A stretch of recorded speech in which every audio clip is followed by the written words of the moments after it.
Hi everybody, welcome to the GSP audiovisual tutorial series. In this tutorial we will complete a construction determining the resultant vector, magnitude and direction given two vectors that have been constructed already in magnitude and direction. So here's a sketch that has already been started. We have a u vector in magnitude that is 4 centimeters, but we'll also measure its direction, which should be 50 degrees. So we'll pair that up with its magnitude, and similarly we'll take the bearing, the true bearing of the vector that's green, and we'll measure its angle, which should be 120 degrees because that's how we had planned it. Now we want to use these two angles to construct a parallelogram so we can come up with the resultant vector, which is the diagonal.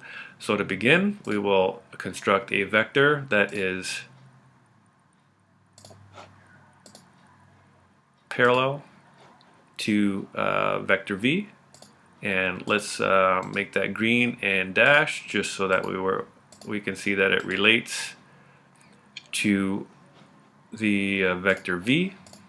And we will do the same thing now with the vector that is passing through E but parallel to U vector by constructing a parallel line. And again, we'll just make it turquoise.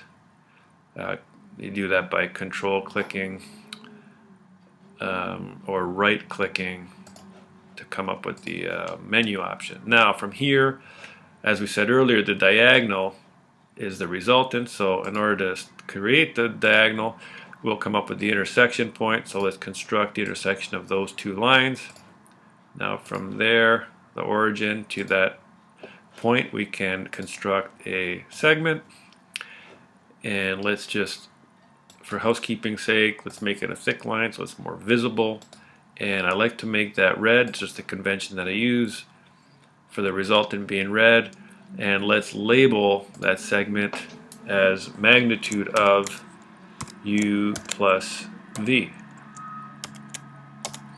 Now, of course, we want to find the magnitude of that, so we can just simply select that u plus v magnitude resultant vector, and let's measure its length. And its length is 9.17 centimeters, which we would expect to be longer than either of the two vectors that create that particular parallelogram. And lastly, we'd like to measure its true bearing, so we simply select on the 3 points that construct the angle we're interested in, and we'll go to measure angle, and we'll see that the true bearing is 095.81 degrees. So that's how the parallelogram law assists us. What would be interesting exercise now would be to actually do this problem algebraically and see how the magnitude of the resultant and the direction, see how they compare graphically and algebraically.